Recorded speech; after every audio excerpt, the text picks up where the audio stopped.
नमस्कार दोस्तों, आप सभी का स्टडी 91 के इस ऑनलाइन प्लेटफॉर्म पर मैं अमित आप सभी का हार्दिक स्वागत करता हूं। दोस्त, आज की क्लास में हम सभी पढ़ेंगे अधिगम और अवक्षेपा, दो चैप्टर को कवर करने वाले हैं। दोस्त, 15 प्रश्नों की यह श्रृंखला होगी। 30 प्रश्न होंगे टोटल। और आप सभी के पेपर के लिहाज से, चाहे आप सीटेट का फर्स्ट पेपर की तैयारी कर रहे हो या आप सीटेट के सेकंड पेपर की तैयारी कर रहे हो, दोनों के लिए बहुत महत्वपूर्ण होने वाला है। तो सभी बच्चे एक बार सेशन को शेयर कर देंगे और क्लास को लाइक कर देंगे। दोस्त देखिए, प्रश्नों के माध्यम से हम सभी इसको कवर करेंगे। तो अधिगम की बात किया जाए तो अधिगम आप जानते हैं एक सामाजिक प्रक्रिया है, साथ ही साथ एक जटिल प्रक्रिया भी है। और यहीं पर अवक्षेपा से जो प्रश्न पूछे जाते हैं वो आप सभी की इन बात करें आंतरिक अवक्षेपा या बाह्य अवक्षेपा पर, इस पर आधारित प्रश्न होते हैं। तो कैसे पेपर में, आप सभी के पेपर में पूछे जाते हैं प्रश्न, चाहे वह सीटेट के जो प्राइमरी का पेपर है या सीटेट का जो जूनियर का पेपर है, दोनों के लिए इंपॉर्टेंट होगा। तो पहला प्रश्न आपकी स्क्रीन पर, और देखेंगे, इसको बताने का प्रयास करेंगे इसमें से क्या राइट आंसर बनेगा। यानी विद्यार्थियों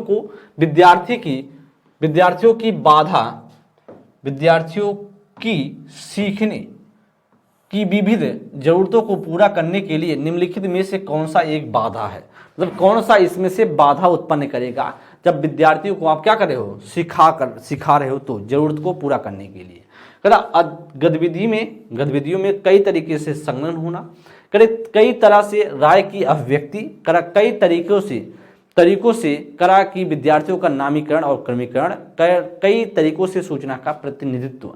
तो कौन सा इसमें से बाधा उत्पन्न करेगा जब आप सीखने की जो विविध जरूरत को पूरा करने के लिए कौन सा इसमें से बाधा उत्पन्न करे। ठीक है, तो अगर गतिविधियों को कई तरीके से संलग्न करना, तो आप जानते हैं कई तरीकों से जो सिखाएं, तो बच्चे कई एक्टिविटीज के माध्यम से जब एक्टिविटीज सिखा रहे हो, कोई गतिविधि सिखा रहे हो, तो कई तरीके से संलग्न होना या तो आपका पॉजिटिव है। कई तरीके से राय की अभिव्यक्ति, या भी क्या है, पॉजिटिव होगा सीखने के लिए। कई तरीके से विद्यार्थियों का नामीकरण और क्रमीकरण, यही बात गलत हो जाएगी, क्योंकि नामीकरण और क्रमीकरण करने लगेंगे तो कहीं ना कहीं इसमें समावेशी शिक्षा का हनन हो जाएगा। और ऐसा अधिगम नहीं होना चाहिए। कहीं ना कहीं क्रम से, कहीं ना कहीं नाम से आप बताना नहीं चाहिए कि भाई या बच्चा पढ़ा ज़्यादा है या कम है, इसको कम आता है, कम ज़्यादा आता है। इस तरीके से कहेंगे तो बच्चे में ईर्ष्या भावना, बच्चे में कहीं ना कहीं उसमें पढ़ाई के प्रति दूर होता जाएगा और चीज़ें बिगड़ जाएंगी। तो कहीं ना कहीं आपका जो फर्स्ट का जो होगा वह सी ऑप्शन आपका राइट आंसर होगा। नेक्स्ट प्रश्न आगे सेकंड नंबर के लिए, सार्थक सीखने के लिए निम्न में से क्या महत्वपूर्ण है। कक्षा में प्रतिस्पर्धी संस्कृति का विकास, बच्चों के विचारों और अनुभवों को जगह देना, जानकारी को पृथक खंडों में प्रयुक्त करना, या ऐसी उदाहरण देना कि जो विद्यार्थियों के सामाजिक संदर्भ से संबंधित नहीं हो। तो कौन कारक जो सार्थक सीखने के लिए सबसे ज्यादा महत्वपूर्ण हो सकता है, सार्थक सीखने के लिए कौन सा महत्वपूर्ण होगा। ठीक है, तो प्रतिस्पर्धा शब्द अपने आप में क्या है, कंपटीशन अपने आप में क्या है, वह चीजें गड़बड़ हो जाएगा।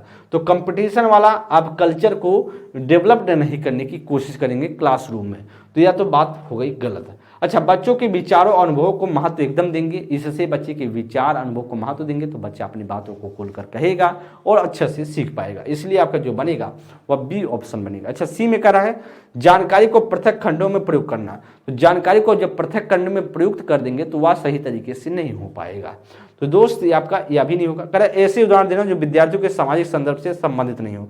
ऐसा आप एग्जाम्पल देंगे जो उसके माहौल से, उसके इन्वायरमेंट से संबंधित नहीं होगा, तो बच्चा सीख कहाँ पाएगा। तो आप जानते हैं बच्चे को सिखाने के लिए उसके इन्वायरमेंट से, उसकी संस्कृति के हिसाब से सिखाने का प्रयास करेंगे तो बच्चा बेहतर सीख पाएगा और बच्चे को लगेगा कि जो सिखाया जा रहा है वह कहीं ना कहीं हमारे आसपास की दुनिया से रिलेट करके, जो हम सीखें उसी से संबंधित करके सिखाया जा रहा है। इसलिए दोस्त आपका जो बनेगा वह बनेगा बी ऑप्शन, ना कि सी, ना कि डी। तो बी ऑप्शन इसमें से करेक्ट आंसर होगा। नेक्स्ट प्रश्न आगे थर्ड नंबर के लिए, सीखने के सामाजिक संबंध में निम्नलिखित में से कौन सा कथन सही नहीं है। इसका मतलब कहीं ना कहीं आपको इसमें से गलत पॉइंट को चूज करना है। संप्रेषण व अंतःक्रिया सीखने के लिए महत्वपूर्ण है। सीखने का सभी कार्य व्यक्ति द्वारा उसके दिमाग में किया जाता है। विद्यार्थी स्कूल में अपनी संस्कृति से बहुत सी समझ लेकर आते हैं।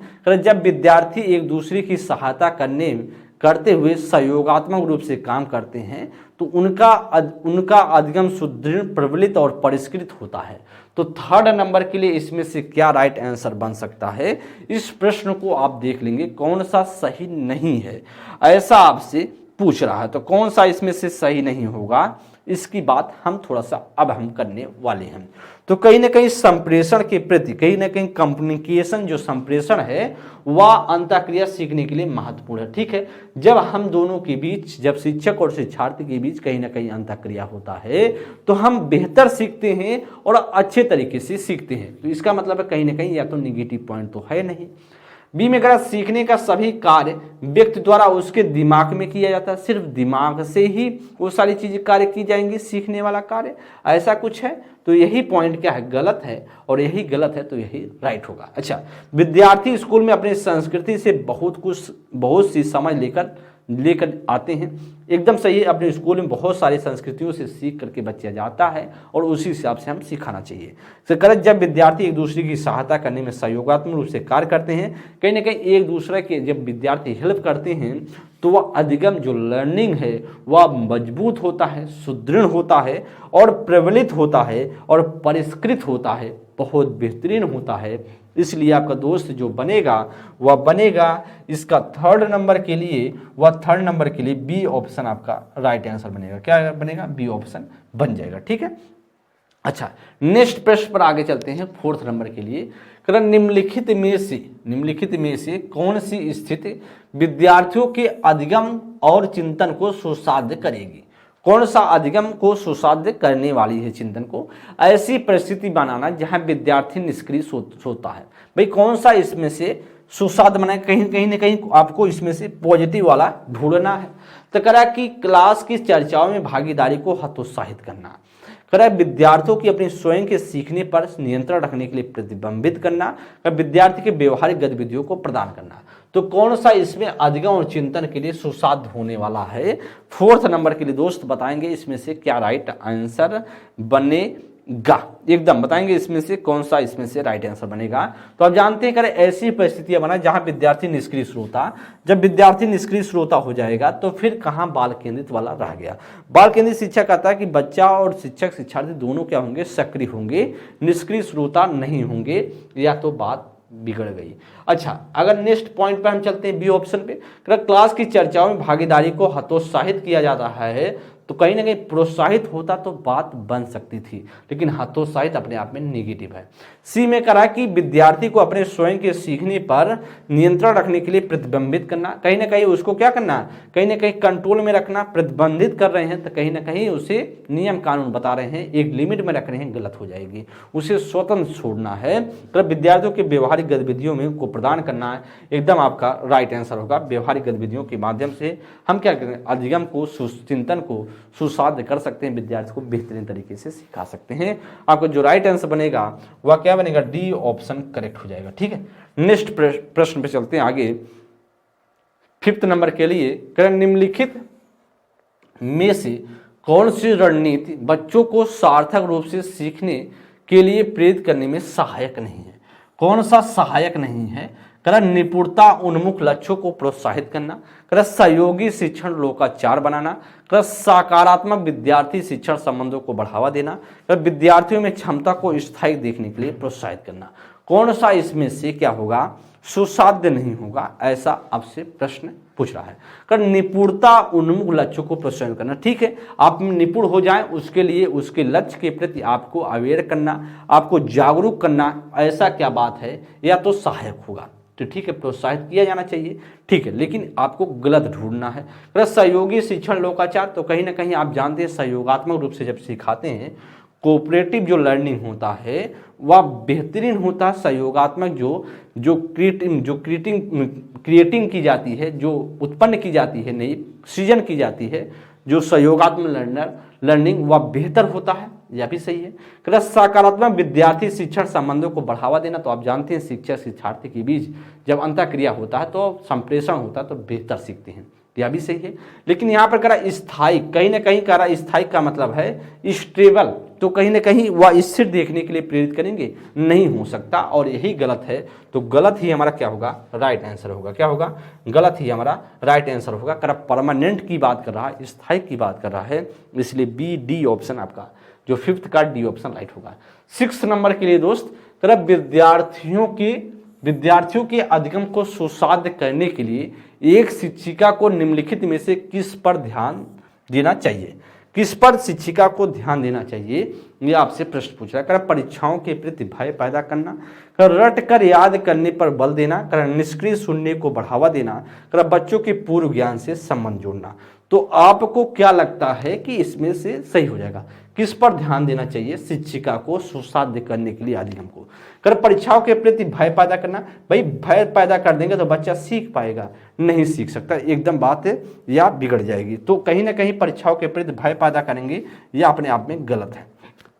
अच्छा, रट कर सीखने की बात करें, रट कर याद करना अपने आप में क्या है, एनसीएफ का विरोध करता है। एनसीएफ करिकुलम जो नेशनल करिकुलम फ्रेमवर्क है या जो राष्ट्रीय पाठ्यचर्या रूपरेखा या विरोध करती है, रटकर जोर नहीं देना चाहिए। अच्छा, निष्क्रिय सुनने को बढ़ावा देना, या तो अपने आप में ही गलत है। निष्क्रिय सुनने की बात नहीं, सक्रिय सुनने की बात होती है।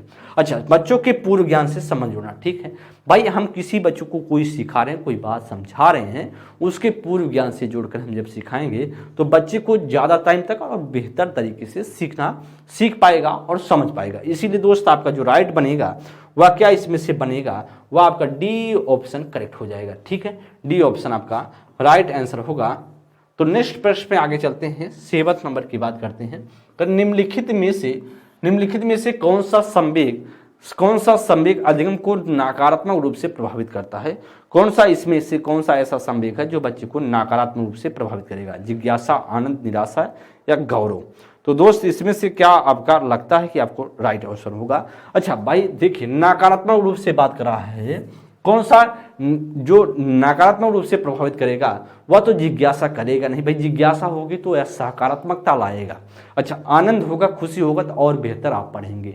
अच्छा, गौरव होगा, प्राउड होगा आपको, तो आपको और अच्छे से समझ पाएंगे। लेकिन जब निराशा होगी ना, जब आपको निराशा होगी तो फिर क्या हो जाएगा, तो आपका बात हो जाएगी बिगड़, और यह आपको नकारात्मकता की तरफ ले जाएगा। सी ऑप्शन आपका राइट आंसर हो जाएगा। ठीक है, तो आपका 7 का सी ऑप्शन करेक्ट होगा जी। 8 नंबर के लिए, विद्यार्थियों में अधिगम को सुसाध्य करते समय शिक्षक को निम्नलिखित में से किन रणनीति से बचना चाहिए? कौन सा इसमें से गलत पॉइंट होगा, किससे हमें बचना है? संकल्पना मानचित्र, खोजी अधिगम, सहज अनुमान लगाना, निष्क्रिय नकल। तो दोस्त 8 नंबर के लिए आपका क्या राइट ऑप्शन बनेगा, इसके लिए बात करते हैं। तो कहीं ना कहीं रणनीति से बचना चाहिए, कौन सा इसमें से गलत पॉइंट होगा?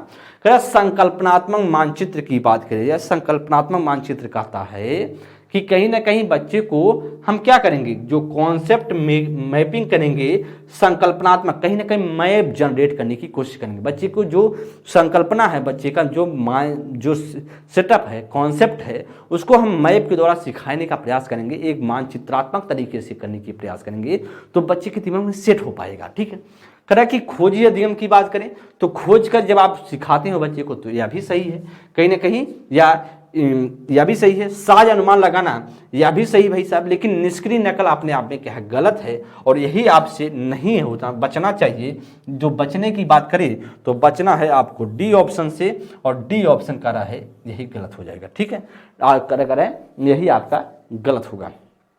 नेक्स्ट प्रश्न करा कि 9th नंबर के लिए करा, सीखने के लिए संरचनात्मक उपागम के द्वारा निम्नलिखित में से किसे बढ़ावा दिया जा सकता है? प्रतिपादित शिक्षण, पूछताछ आधारित शिक्षण, या शिक्षण की व्याख्या विधि, या रट कर याद करना। तो कौन सा आपको लगता है किसको हमें बढ़ावा देना चाहिए, या आपसे प्रश्न कर रहा है? तो आप जानते हैं दोस्त, प्रतिपादक शिक्षण की बात करें या प्रतिपादक शिक्षण की बात नहीं की जाती है। क्या प्रतिपादक शिक्षण की बात नहीं की जाती? पूछताछ आधारित शिक्षण एकदम सही है, इसी को संरचनात्मक उपागम कहता है।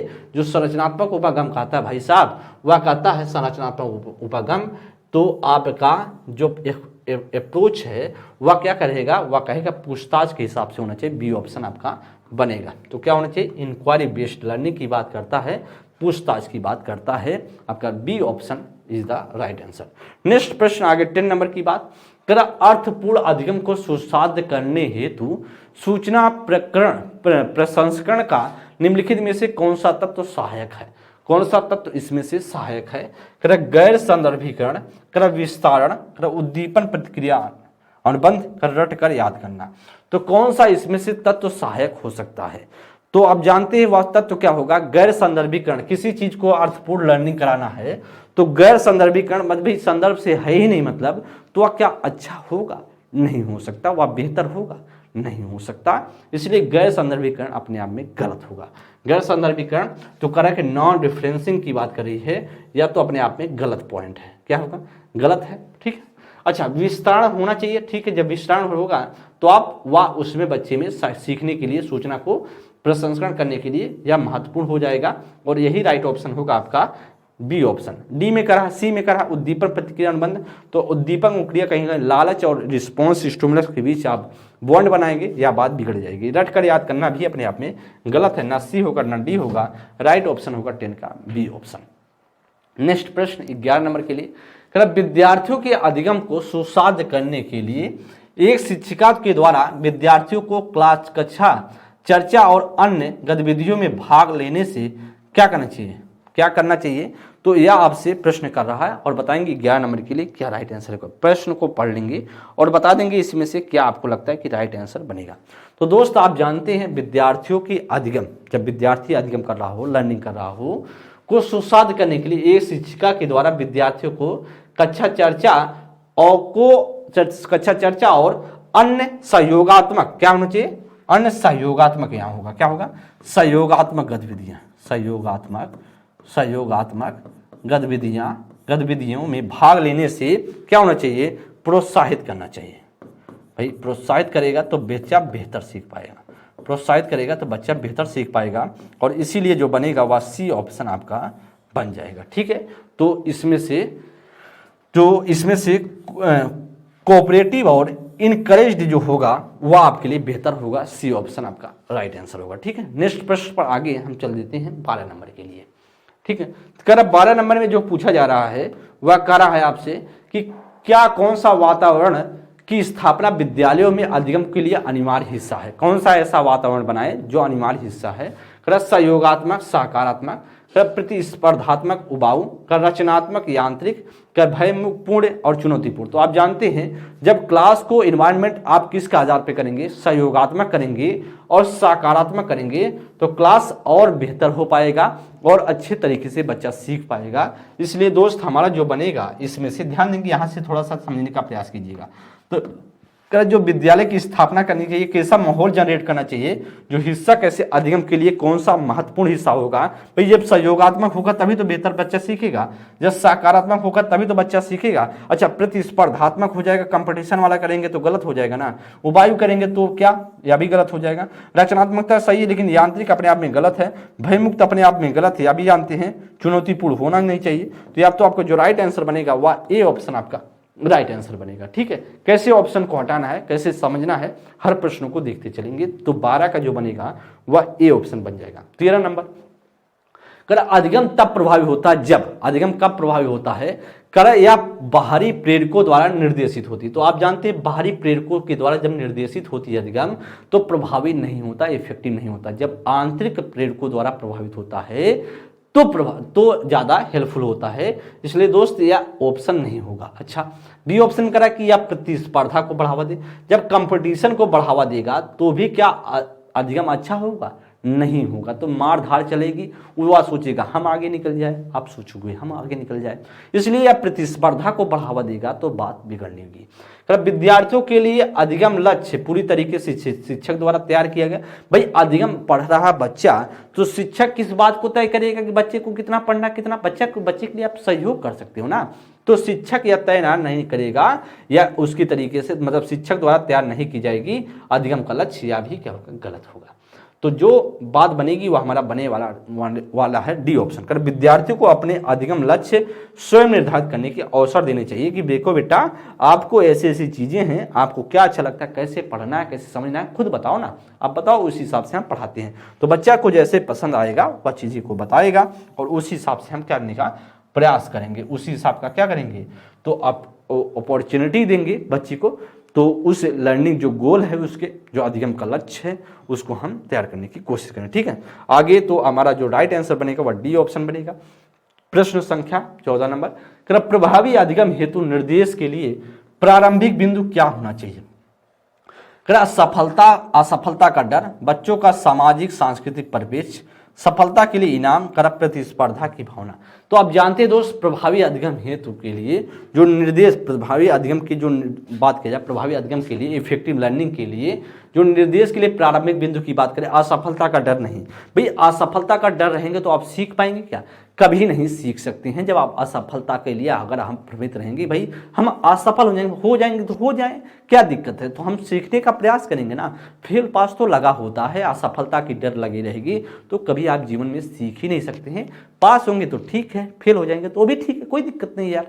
अरे भाई आप आज नहीं पास होंगे तो दूसरी बार पास होंगे, तो कहीं ना कहीं आपका ये बात तो गलत हो जाएगी। बच्चों के सामाजिक सांस्कृतिक परिवेश, अच्छा ठीक है, या तो बच्चे की जो हम सिखाएंगे प्रभावी अधिगम तब हो पाएगा जब बच्चे के सामाजिक सांस्कृतिक परिवेश से होकर, कहीं ना कहीं उसके इन्वायरमेंट से होकर के, उसका जो सोशियो कल्चरल इन्वायरमेंट है, परिवेश है, उसके का क्या करेंगे, परसेप्शन है, उसी हिसाब से क्या करेंगे, परसेप्शन है, जो सोशियो कल्चर परफेक्शन है, परसेप्शन है, उसके हिसाब से क्या करेंगे, बच्चे के हिसाब, उस चिल्ड्रन का उस हिसाब से ढालने की कोशिश करेंगे। एकदम ठीक। सफलता के लिए इनाम, भाई सफलता के लिए हमेशा सफलता के लिए इनाम देंगे, तो अगर एक बार फेल हो गया तो फिर हतोत्साहित हो जाएगा, इसके लिए नहीं। प्रतिस्पर्धा की भावना अपने आप में भी क्या है, गलत है दोस्त। तो जो राइट आंसर बनेगा वह बी ऑप्शन बन जाएगा, जो सोशियो कल्चर जो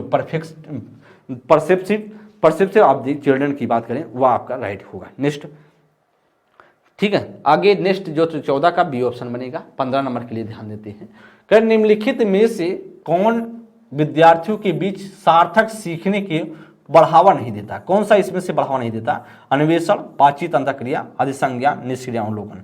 तो आप जानते हैं कौन सा इसमें से बढ़ावा नहीं देगा। भाई आपको यह तो पता है कि अन्वेषण करने पर तो बच्चा और सीखेगा, ठीक है, बातचीत अंतःक्रिया करेगा तो अच्छा सीखेगा, अधिसंज्ञान करेगा तो उसका माइंड जो है शार्प होगा और अच्छे तरीके से होगा। कहीं ना कहीं आपका डी ऑप्शन बनेगा, जो निष्क्रिय अवलोकन की बात करें, निष्क्रिय अवलोकन की बात करेंगे, जो पैसिव और ऑब्जर्वेशन है, वह चीज़ें आपका या चीज़ें होने वाली है, तो आपका निष्क्रिय अवलोकन जब करेंगे तो बातें बिगड़ेगी, और जब बातें बिगड़ेगी डी ऑप्शन, तो इसलिए कहीं ना कहीं इसको बढ़ावा नहीं देता है। ठीक है, तो गलत हमसे पूछ रहा था, तो गलत क्या होगा दोस्त, वह गलत हो जाएगा, आपका डी ऑप्शन करेक्ट हो जाएगा। तो आपको समझ में आ गया होगा। ये तो आप सभी के सामने अधिगम चैप्टर के 15 क्वेश्चन थे। अब हम बात कर लेते हैं अव्यवस्था चैप्टर की।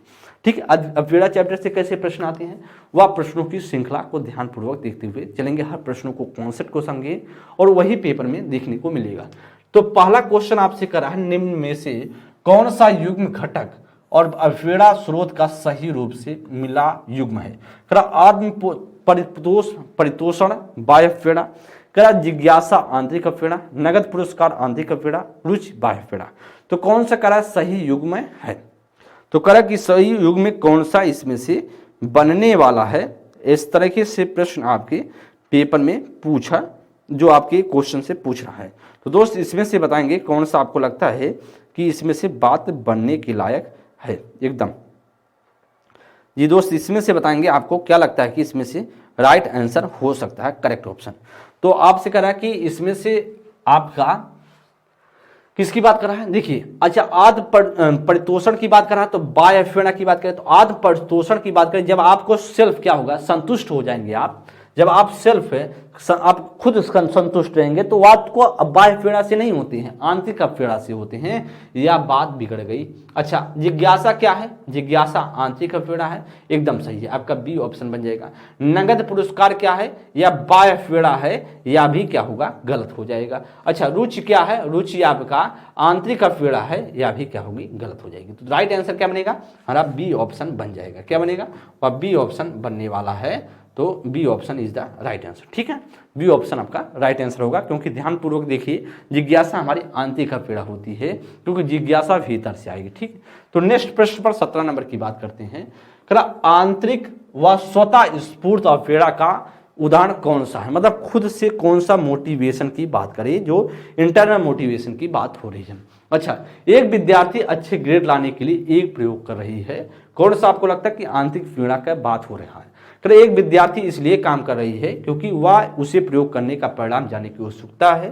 एक विद्यार्थी इसलिए प्रयोग करे क्योंकि उसे थ्योरी की कक्षा पसंद नहीं है। एक विद्यार्थी इसलिए प्रयोग कर रही है क्योंकि वह अपने अध्यापक को प्रभावित करना चाहती है। तो कहीं ना कहीं अध्यापक को प्रभावित करने की बात हो रही है। तो कहीं ना कहीं बाय अफेड़ा कहीं ना कहीं दिखाने की कोशिश हो रही है या ज़्यादा टाइम तक टिकने वाला नहीं है। इसलिए दोस्त आंतरिक की बात हमसे स्वतः आंतरिक और स्वतः स्फूर्त प्रेरणा की बात हो रही थी, इसलिए या तो डी ऑप्शन नहीं होगा।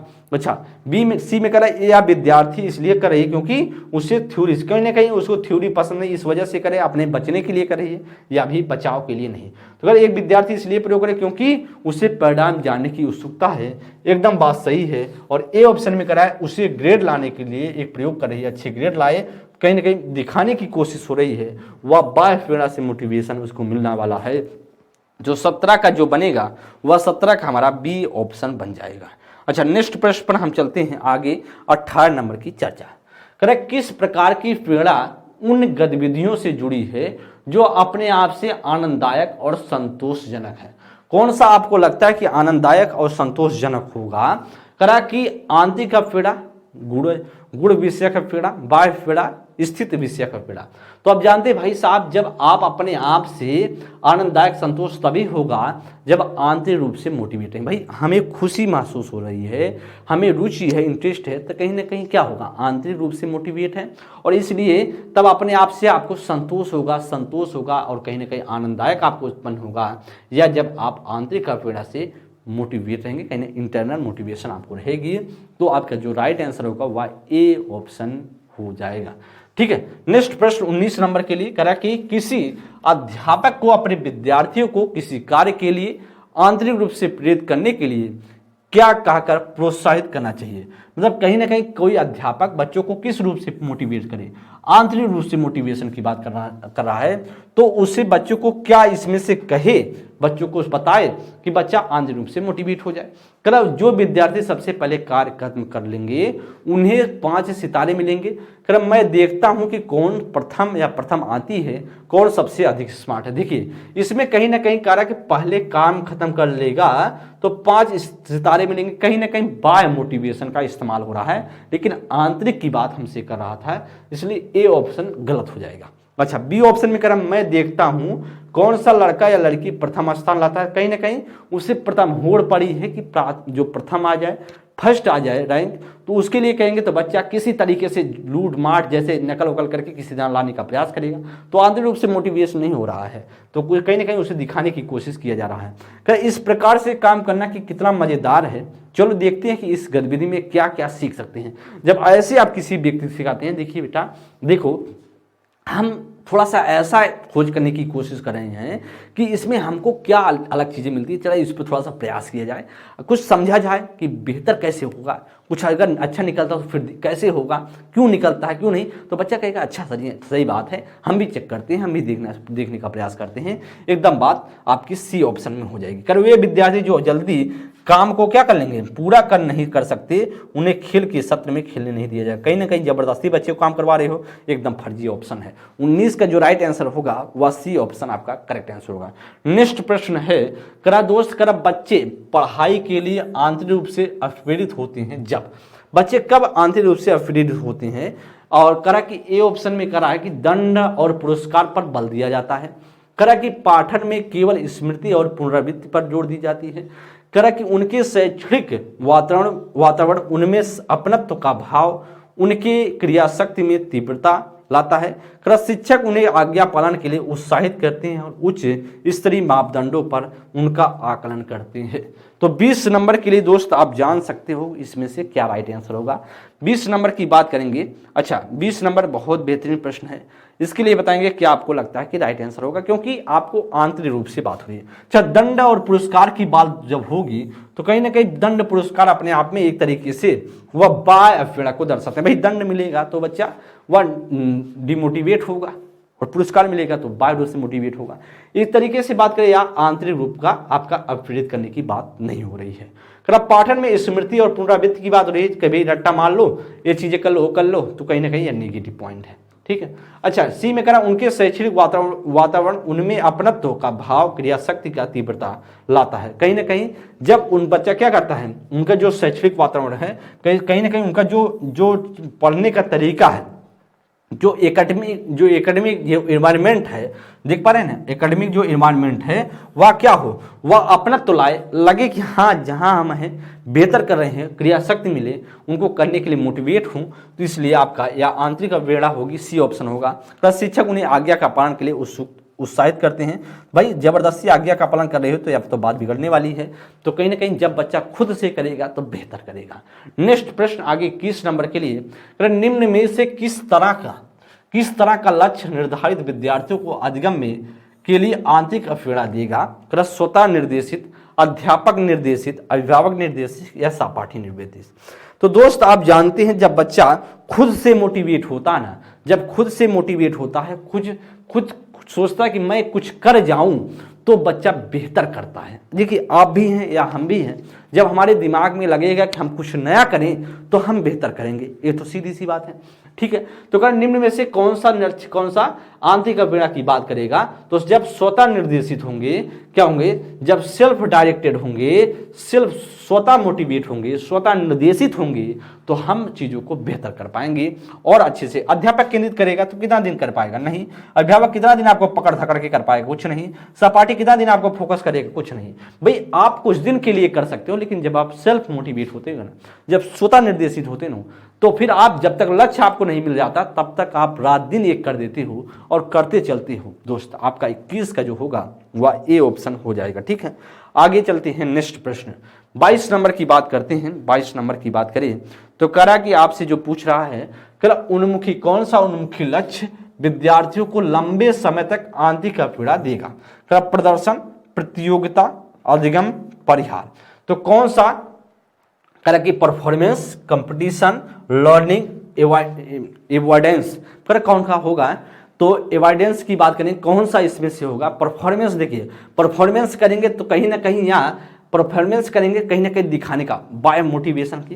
कंपटीशन होगा, स्पर्धा होगी, तो भाई भूड़ मची रहेगी कौन सा आगे निकले, तो वह चीज़ नहीं होगा। अधिगम, जब लर्निंग करेंगे ना, तो फिर आपका लंबे समय तक, जब आप कोई चीज़ लर्निंग करते हैं, कोई चीज़ पढ़ाई करते हैं ना, सीखते हैं, तो आप ज़्यादा दिन तक क्या हो जाते हैं, एकदम ज़्यादा समय तक मोटिवेट रहते हैं, आंतरिक रूप से मोटिवेट होते हैं और लंबे समय तक आप बातों को अच्छी तरीके से समझते हैं। एकदम आपका 22 नंबर की जो बनेगा वह सी ऑप्शन बनेगा। 23 नंबर, एक शिक्षक अपने छात्र को सीखने के लिए आंतरिक रूप से प्रेरित बने रहने के लिए कैसे प्रोत्साहित कर सकता है? मतलब कैसे प्रोत्साहित करेगा बच्चा आंतरिक रूप से मोटिवेट रहे।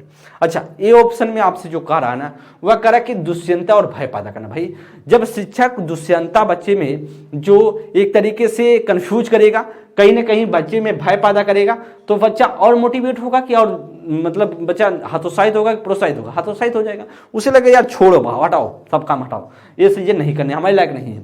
तो इस तरीके से होने वाली है। तो आपको दुश्चिंता और कहीं ना कहीं भय पैदा नहीं करनी है। प्रतिस्पर्धा परीक्षण की बात करें या भी नहीं, कंपटीशन का टेस्ट भी गलत होगा। व्यक्तिगत नैपुणता लक्ष्यों को निर्धारित करने के लिए उनको सहयोग करें, एकदम सही है। या आपका क्या होगा, आंतरिक रूप से प्रेरित करने की बात हो रही है। और इसमें से दोस्त आपका जो राइट आंसर बनेगा ना, वह आपका सी ऑप्शन बनेगा। वास्तविक इनाम जैसे टॉफी दे करके, या आपका बाय मोटिवेशन की बात हो रही है, तो इसमें से जो राइट आंसर बनेगा दोस्तों वह बनेगा आपका C option is the right answer. क्या होगा? सी ऑप्शन राइट होगा। By supporting them in the setting individual skill in the goals की बात हो रही है। कहीं ना कहीं वह जो आपका इंडिविजुअल स्किल है, जो आपका वैयक्तिक जो कौशल है, जो लक्ष्य तक पहुंचाने की बात हो रही है, तो आपका सहयोग करने की बात हो रही है, तो आपका सी ऑप्शन बन जाएगा। ठीक। 24 नंबर की बात करें, निम्न में से कौन सी तकनीक विद्यार्थियों को अधिगम प्रेरणा को बढ़ावा देती है? कौन सा अधिगम प्रेरणा के लिए बढ़ावा देगी? कह रहे दंडात्मक कक्षा प्रबंधन स्थापित करना, कह रहे किसी भी कीमत पर कार्य खत्म करने के लिए बल देना, कह रहे विद्यार्थियों के बीच प्रतिस्पर्धा पर जोर देना, कह रहे विद्यार्थियों को उनके व्यक्तिगत अधिगम लक्ष्यों को पाने के लिए समर्थन देना। तो दोस्त इसमें से क्या आपको लगता है कि राइट आंसर बनने के लायक आपका काम कर रहा है? एकदम 24 नंबर के लिए बताएंगे क्या इसमें से करेक्ट ऑप्शन होगा। तो दोस्तों आप जानते हैं दंडात्मक ये सब माहौल बिगाड़ना, बनाना, स्थापित करना बच्चे को कभी आगे नहीं बढ़ा सकता है, गलत होगा। किसी भी कीमत पर कार्य खत्म करना, भाई बच्चे का मन नहीं है तो आप जबरदस्ती काम करवाओगे क्या? नहीं होगा, गलत है। तो किसी भी कीमत पर काम खत्म करना, प्रेशर डाल के नहीं। करें विद्यार्थियों की भी प्रतिस्पर्धा पर जोर देना, भाई कंपटीशन को जोड़ देंगे क्या? कंपटीशन बढ़ाना नहीं है, जोड़ नहीं देना है। तो विद्यार्थियों को उनके व्यक्तिगत क्या करें, व्यक्तिगत अधिगम लक्ष्यों को पाने के लिए समर्थन दें और मजबूत करने की कोशिश करें। आपका जो बनेगा उनको वैयक्तिक रूप से उनको इंडिविजुअल रूप से लड़ने के लिए क्या दें, पाने के लिए उनको सहायता करें, हेल्प करें, समर्थन करें, तो बच्चा आगे जाएगा और बच्चा आगे बढ़ेगा भी। और इसलिए आपका जो राइट आंसर बनेगा वह डी ऑप्शन बन जाएगा। क्या बनेगा? डी ऑप्शन बन जाएगा। तो नेक्स्ट प्रश्न 25 नंबर के लिए आगे कह रहा कि मीरा विद्यालय के बाद, मीरा एक कोई बच्ची है, विद्यालय जाती है और विद्यालय की बात करें जाए, गिटार अभ्यास करती है, भाई गिटार बजाना शुरू कर देती है। विद्यालय जाती है, उसके बाद आती है, गिटार बजाती है। ठीक, करा कि गिटार तो भाई ऐसे बजाया जाता है कुछ, करा कि वह इस कार्य से प्रेम करती है, भाई गिटार बजाने से वह प्रेम भी करे, तो कहीं ना कहीं आंतरिक अप्रेरणा की बात हो रही है।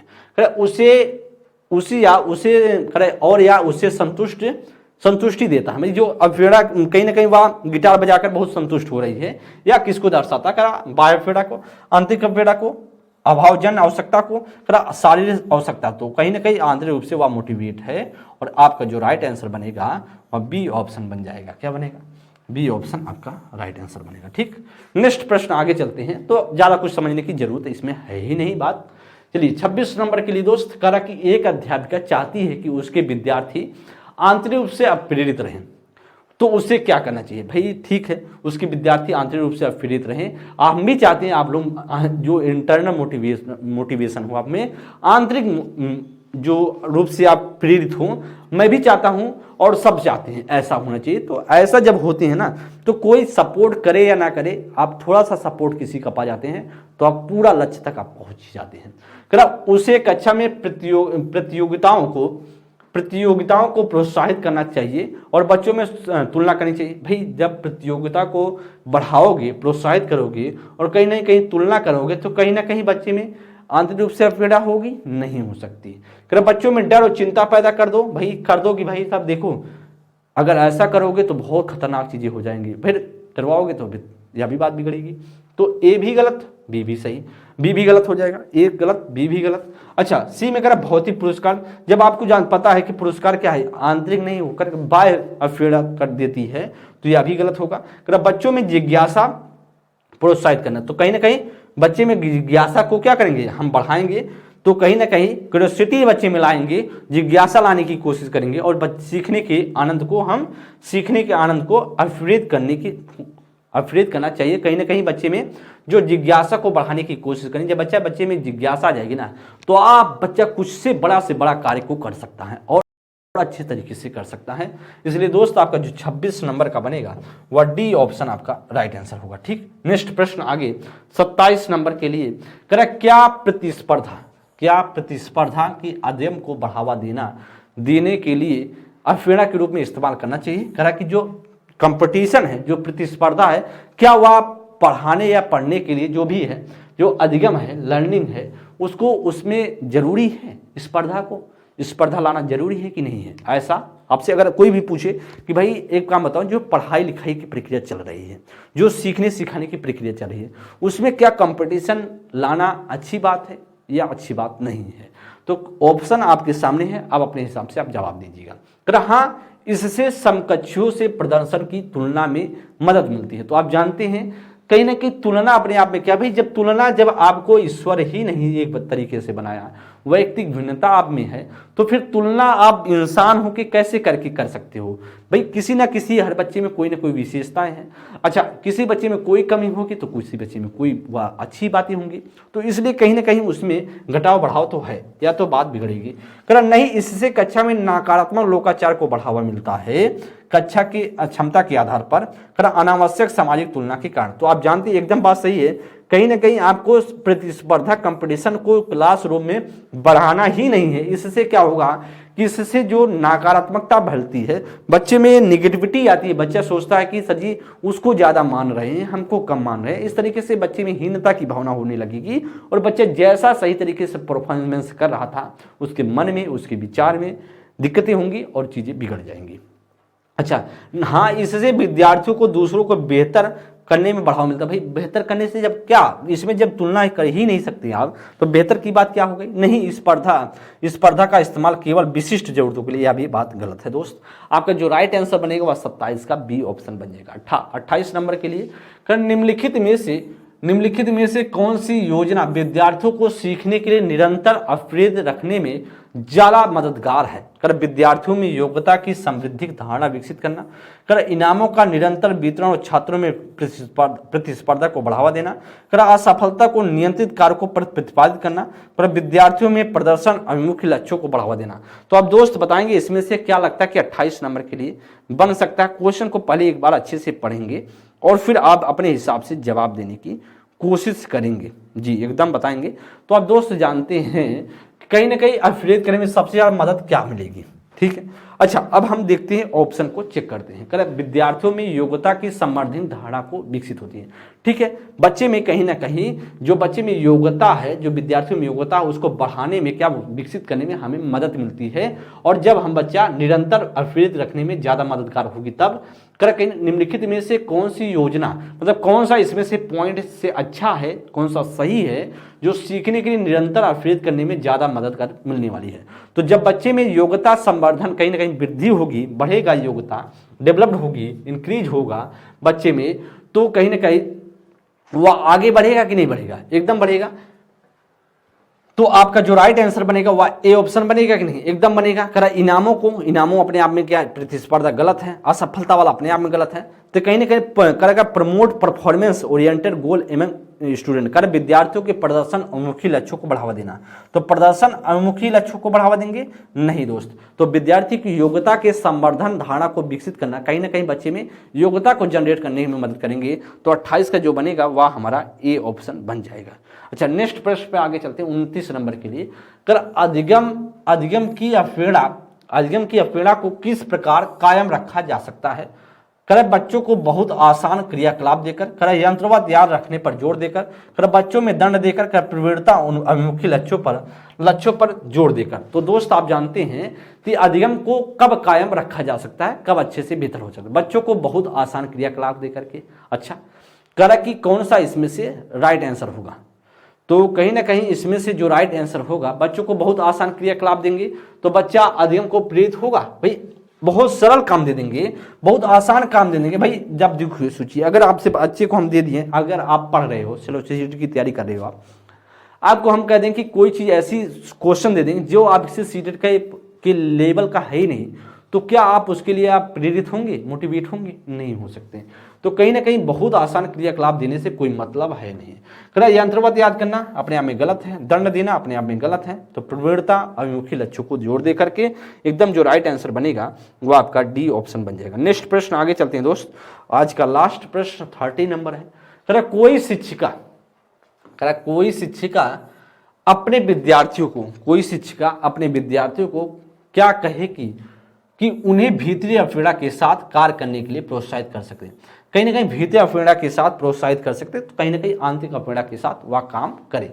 तो चलो इसे उसके करने से पहले समाप्त कर लेते हैं। भाई कहीं ना कहीं उसके करने से पहले हम इसे समाप्त कर लेते हैं, तो कहीं ना कहीं बच्चे के दिमाग में आप प्रेशर डाल रहे हो, भाई करना है मुझे, भाई उसके पहले करना है। तो बच्चा जबरदस्ती, भाई उसका मन नहीं है तो क्यों करेगा, जबरदस्ती क्यों कर रहे हो? तो अब बच्चा कर भी लेगा तो सीखेगा नहीं, क्योंकि सीख ही नहीं पाएगा। भाई कोई चीज आपको जबरदस्ती अगर कोई चीज कराई जाएगी तो आप क्या सीखोगे? हाँ कर तो लोगे लेकिन भूल जाओगे थोड़ी देर के बाद, तो फिर उसका कोई मतलब औचित्य बनता ही नहीं है। इसलिए आपका ये ऑप्शन गलत होगा। करा तुम उसके जैसे क्यों नहीं हो सकते, देखो उसने इसे एकदम ठीक कर दिया। भाई कैसे हम कर सकते हैं, उसके जैसे कैसे बन जाएंगे? जब भगवान ईश्वर ने जिसने मुझे जन्म दिया उसने ही नहीं मुझे बताया, उसने ही व्यक्ति भिन्नता रख दी है, इंडिविजुअल डिफरेंसेस कर दी है, तो फिर हम तुलना किस बात का, हम मनुष्य होकर के आपकी तुलना क्यों करेंगे?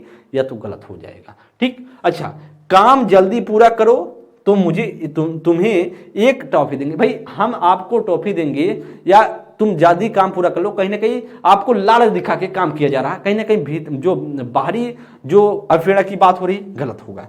करा इसे करने की कोशिश करो, तुम सीख जाओगे। अच्छा बेटा देखो एक काम करो, अगर तुम्हें नहीं आ रहा है तो अगर कोशिश करोगे ना, देखो अगर हम भी कहें, देखो आप दोस्त यह भी समझने की कोशिश करो कि अगर आप सीटेट की तैयारी ऐसे करोगे और बेहतर तरीके से कर दो, अगर देखिए जो भी चैप्टर है उसके कॉन्सेप्ट को पकड़ो, उसके जो बातें कर रहा मनोवैज्ञानिक उसके बातों को समझो, उसी कॉन्सेप्ट को अपने दिमाग में लगा करके उस प्रश्न को सॉल्व करना सीखना, मेहनत करना, अच्छी तरीके से प्रैक्टिस करना। इस तरीके से हम बार बार आपको मोटिवेट करेंगे तो क्या होगा, आपके भीतर से जिज्ञासा होगी कि मैं भी कर सकता हूँ, क्यूरियोसिटी होगी, आप जिज्ञासा उत्पन्न होगी, आपको लगेगा हम क्यों नहीं कर सकते, आंतरिक अफेड़ा आपका हो जाएगा। तो इसीलिए यह कर रहा है, इसे तुम कोशिश करो, तुम सीख जाओगे। अगर तुम कोशिश करोगे सीटेट पास होना तो पक्के तौर पर पास हो जाओगे और अच्छे नंबर से पास हो जाओगे।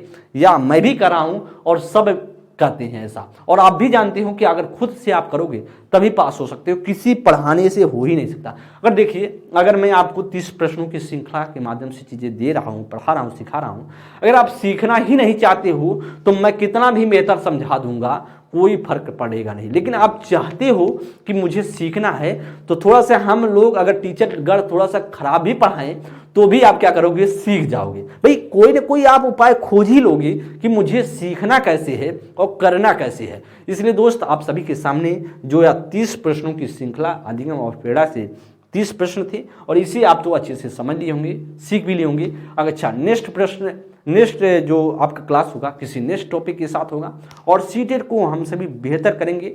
और क्योंकि सीटेट की तैयारी भी करें तो सीटेट के अकॉर्डिंग हम चल भी रहे हैं। अगली क्लास में मिलते हैं, तब तक के लिए दोस्त बहुत बहुत धन्यवाद। आप सभी स्वस्थ रहे, मस्त रहे, और जैसा भी आपको क्लास लगी हो एक बार आप सभी कमेंट करेंगे। तब तक के लिए बहुत बहुत थैंक यू।